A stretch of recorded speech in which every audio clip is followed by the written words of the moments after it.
আমার প্রাণের ভাইরা, আমার বাবাজিরা, মানুষের সাথে মানুষ যখন মৃত্যুবরণ করে, কবরস্থানে যখন দাফন করে, চারটা জিনিস, চারটা আমল তার সাথে গিয়ে যুবক হয়ে দাঁড়িয়ে যায়। বলেন সুবহানাল্লাহ। আপনি যখন ইন্তেকাল করবেন, আপনার ছেলে পেলে আত্মীয় স্বজনরা যখন আপনাকে চোটে চোটে পারিয়ে পারিয়ে যখন মাটি দিয়ে আসবে, যখন আপনার পায়ের আওয়াজ আর শোনা যাচ্ছে না কবরস্থান থেকে, এমত অবস্থায় সর্বপ্রথম একজন ফেরেশতা যাবে, যেই ফেরেশতার নাম হলো রোমান ফেরেশতা। দুইজন ফেরেশতা তো সওয়াল করব নাকি?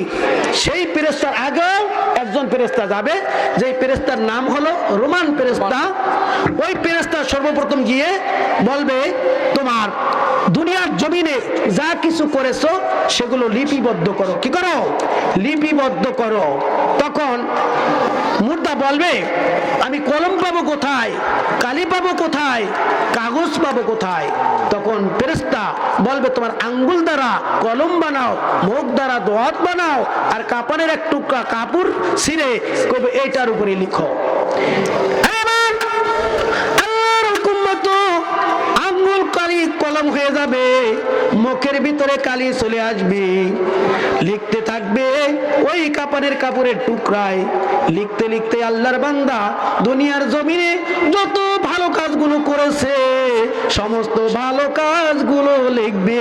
লিখতে লিখতে যখন ভালো কাজগুলো শেষ হয়ে যাবে, তখন বান্দা লেখা বন্ধ করে দিবে।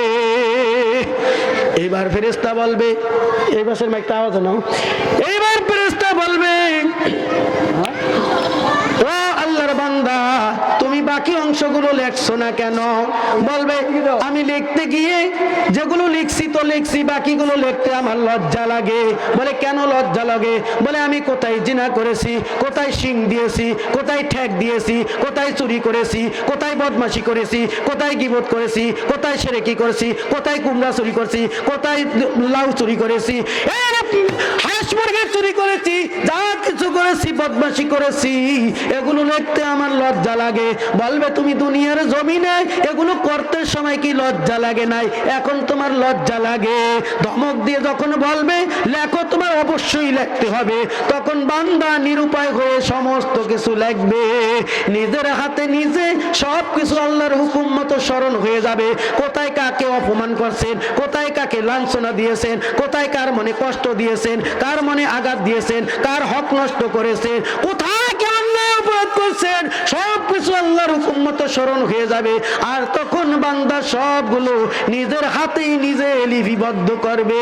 এইবার ওই আমল নামাটা তাবিজের মতো তার গলায় ঝুলিয়ে দিয়ে রোমান ফেরেশতা চলে যাবে। রোমান ফেরেশতা চলে যাওয়ার পর এইবার দুইজন ফেরেশতা আসবে, যাদের নাম হলো মুনকার নাকির। তাদের নাম কি? মুনকার নাকির ফেরেশতা আসবে। আসার পর আপনার যদি চারটা আমল যদি ভালো থাকে, দুনিয়ার জমিনে জীবদ্দশা যদি আপনার চারটা আমল জিন্দা রাখতে পারেন, ওই চারটা আমল ওই কবরের ভিতরে যাবে। মুনকার নাকির ফেরেশতা যখন সর্বপ্রথম ডান পাশ দিয়ে আসবেন, ডান পাশ দিয়ে আসার পর এইবার দেখবেন ডান পাশে একজন ফুটফুটে যুবক দাঁড়িয়ে গেছে। বলেন সুবহানাল্লাহ। আরো জোরে বলেন সুবহানাল্লাহ। ডান পাশে একজন যুবক, ফুটফুটে যুবক দাঁড়িয়ে গেছে। মুনকার নাকির এসে বলবো, ও যুবক তুমি কে? বলবে, আমি হইলাম নামাজ। বলেন সুবহানাল্লাহ। আমি হইলাম কি? আমি হইলাম নামাজ। ও নামাজ, তুমি এখানে আসছো কেন? এই ব্যক্তির কবরে তুমি কেন? বলবে, আল্লাহ রাব্বুল আলামিনের মহান হুকুম ছিল এই বান্দার উপরে নামাজ আদায় করা। এই বান্দা নামাজ কি এমন কায়দা আদায় করেছে, আমি নামাজ কি এত মহব্বত করেছে, এত মহব্বত করেছে, পরের ক্ষেত্রে কাজ করেও নামাজ কোনোদিন কামাই দেয় নাই, রিক্সা চালায়ও কোনোদিন নামাজ কামাই দেয় নাই, ড্রাইভারের কাজ করে নামাজ কামাই দেয় নাই, রাজের কাজ করে নামাজ কামাই দেয় নাই, মাটি কাটার কাজ করে নামাজ কামাই দেয় নাই। আমি নামাজকে বলে নাই যে কাজ আছে, বরং কাজকে বলছে আমার নামাজ আছে। আমি নামাজকে এত মহব্বত করেছে, দেখা গেছে আজকে আমাদের মা বোনেরা, আমাদের মা বোনদের বিষয় কিছু আলোচনা করে। আমাদের মা বোনদেরা দেখা গেছে ছোট বাচ্চা যখন থাকে ওই বাচ্চার উসিলা দিয়ে নামাজ কামাই দেয়, কথা ঠিক কিনা? কয় বাচ্চা প্রস্রাব করে দিয়েছে, আরে প্রস্রাব করছে, আপনি ভিজবেন, আপনি ঠান্ডা লাগবো, ভিজাটা কি কঠিন ব্যাপার নাকি আপনি পোড়াটা কঠিন ব্যাপার? পোড়াটা কি পোড়াটা কঠিন ব্যাপার না? আপনার বাচ্চা আছে, ঠিক আছে, প্রস্রাব করে দিছে, প্রস্রাব লাগছে, মাজা পর্যন্ত ধুইয়া, যে পর্যন্ত লাগছে এই পর্যন্ত ধুইয়া আপনি নামাজ পড়বেন, একটু ঠান্ডা লাগবে, ওই তো। কিন্তু ঠান্ডা লাগবে দেখে আপনি নামাজ পড়বেন না। আপনাকে যে এই নামাজ না পড়ার কারণে, এক ওয়াক্ত নামাজ না পড়ার কারণে 2,88,00,000 বছর, কি হলো, 2,88,00,000 বছর জাহান্নামের আগুনে জ্বলতে হবে। তাহলে এই পোড়াটা ঠান্ডাটা লাগান ভালো নাকি পোড়াটা লাগান, পোড়াটা ভালো? ঠান্ডা লাগান ভালো না? বলেন ওয়াল মারওয়াতু ইযা সাল্লাত খামসাহা ওয়া সামাত শাহরাহা ওয়া আহসানাত ফারজাহা ওয়া তাআত বালাহা ফালতাদখুল মিন আইয়াবিল জান্নাহ। আল্লাহর পয়গম্বর বলেন, মা বোনদের ব্যাপারে আল্লাহর পয়গম্বর বলেন, কোন মহিলা যদি 4টা কাজ করে যাইতে পারে, ওই 4টা কাজ করলে জান্নাতের 8টা দরজা তার জন্য খোলা হয়ে যাবে। ওই 8টা দরজার যে কোনো দরজা দিয়ে সে জান্নাতে প্রবেশ করতে পারবে। বলেন সুবহানাল্লাহ। 4টা কাজ কি বলবো? আমার বড় ভাইরা, আমার মা বোনেরা, একটু দিলের কানটা লাগাইয়া শুনি, 4টা কাজ কি? এই 4টা কাজ যদি করতে পারেন আপনার জীবন ধন্য হয়ে যাবে, আপনি মা ফাতেমার সাথে জান্নাতে থাকতে পারবেন। ওয়াল মারওয়াতা ইযা সাল্লাত খামসাহা, 5 ওয়াক্ত নামাজ যদি আপনি সহিভাবে সুন্দরভাবে আদায় করতে পারেন। 2 নাম্বার হলো ওয়াল মারওয়াতা ইযা সাল্লাত খামসাহা ওয়া সামাত শাহরাহা, রমজান মাসের রোজাটা যদি আপনি 30টা রোজা যদি সুন্দরভাবে আদায় করতে পারেন। এবং 3য় নাম্বার হলো ওয়া তাআমাত বালা আল মারওয়াতু ইযা সাল্লাত খামসাহা ওয়া সামাত শাহরাহা ওয়া আহসানাত ফারজাহা, আপনি যদি সতীত্বটা যদি হেফাজত করতে পারেন, আপনি যদি পর্দা করতে পারেন, আপনি যদি পর্দার ভিতরে থাকতে পারেন। আমাদের মা বোনদেরা দেখা যায় হুজুর করে আলেম করে দেখলে ঘুমটাটা টেনে দেয়, আর স্বাভাবিক মানুষগুলো দেখলে ঘুমটা দেওয়ার ধারেও যায় না, কথা ঠিক না? বাইরে হুজুর হয়েছে দৌড় দিয়ে কি ঘরের মধ্যে জায়গা ঘুমটা দেয়। আর যদি ওই পাশের বাড়ির ওই স্বাস্থ্য ভাই আসে, অথবা ভাইয়ের বন্ধু আসে, অথবা দেওয়ার আসে, বাসুর আসে, তখন আর ঘুমটা দেওয়া লাগে না, কথা ঠিক কিনা? ও মা বোনেরা, জেনে রাখেন আপনার জন্য মাত্র 14 জন মানুষের সাথে দেখা দেওয়া জায়েজ, আর বাকিগুলো সব হারাম। আপনি আপন দেওয়ারের ছেলের সাথেও দেখা দেওয়া কি নাই? জায়েজ নাই। দেওয়ারের সাথে তো দেখা দেওয়াই জায়েজ নাই, দেওয়ারের ছেলেরও সাথেও দেখা দেওয়া নাই, বাসুরের সাথে দেখা দেওয়া জায়েজ নাই, বাসুরের ছেলের সাথেও দেখা দেওয়া জায়েজ নাই। আমি আইয়া ঘরে দেখছি লেদা লেদা কোলে কাহে করে মালছি, হ্যাঁ হেতে কি হয়েছে, এরকম কয় কি কয় না? আপনি তখন দেখছেন লেদা, আপনার তাকে কোলে লওয়া জায়েজ ছিল। যখন সে সাবালেক হয়ে গেছে, তার কাছ থেকে পর্দা করা আপনার উপর ফরজ হইয়া গেছে। এখন আর আপনি তার সামনে যাইতে পারবেন না, এখন আর তার সাথে আপনি দেখা দিতে পারবেন না।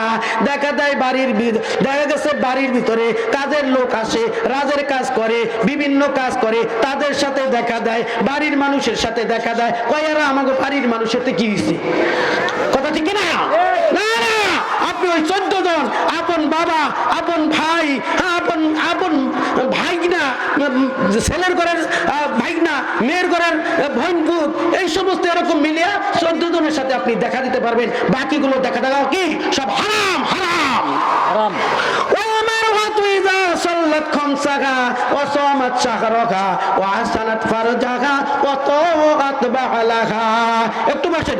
চতুর্থ নম্বরে আমার আল্লাহর পয়গম্বর বলেন, যেই মহিলা স্বামীর ইতিআত করে, স্বামীর খেদমত করে যাইতে পারে, স্বামী যদি মৃত্যু করে বলে আমার স্ত্রী ভালো ছিল, আল্লাহর পয়গম্বর বলে ওই মহিলা সরাসরি জান্নাতি, বলেন সুবহানাল্লাহ।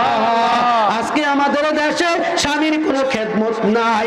আল্লাহর পয়গম্বর বলে দিয়েছেন, যদি স্বামীর আল্লাহর পরে যদি কাউকে সিজদা করার হুকুম থাকতো, তাহলে আমি প্রত্যেক স্ত্রীদেরকে বলতাম তাদের নিজ নিজ স্বামীদেরকে যেন সিজদা করে।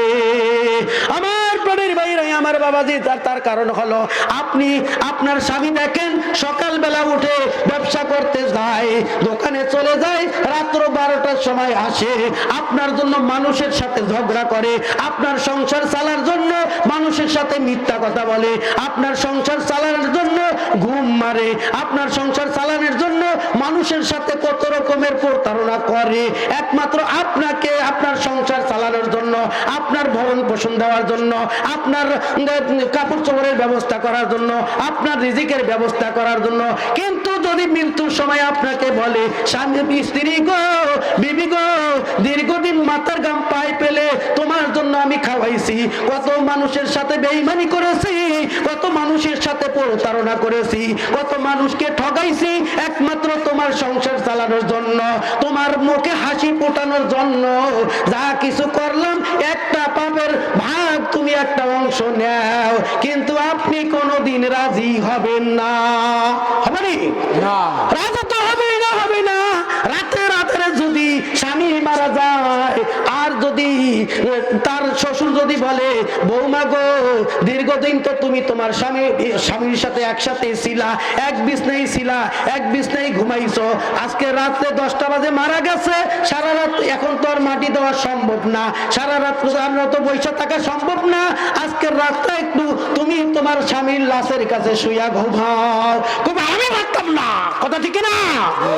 একটা রাত্র বাতা ভালো কথা, একটা মিনিটও ঘুমাইতে রাজি না।